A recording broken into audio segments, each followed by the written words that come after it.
शेतकऱ्यांसाठी 12 मार्चच्या दिवसभरातील झटपट ठळक बातम्या. पाकिस्तान भडकावणार भारताचे कांदा ग्राहक देश. रमजानच्या महिन्यात आखातात कांद्याला मागणी, भारतात मात्र निर्यात बंदी कायम.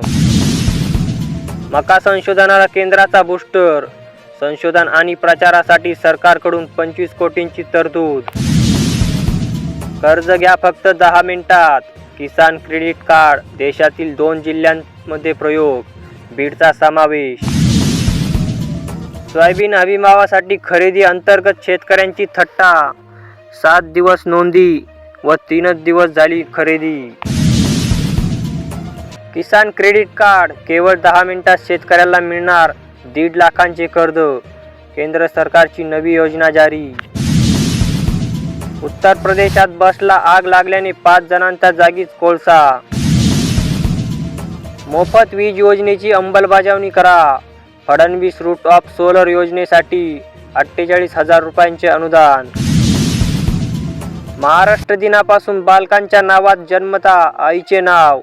शासकीय कागदपत्रांवर आईचे नाव बंधनकारक. अजितदादांनी लावले पाठीवर आईचे नाव. कोरोना बळीच्या कुटुंबियांना 1052 कोटींची मदत. कोरोनामुळे मृत्यू झालेल्या व्यक्तीच्या कुटुंबियांना 50,000 रुपयांचे सानुग्रह अनुदान देण्यात येणार आहे.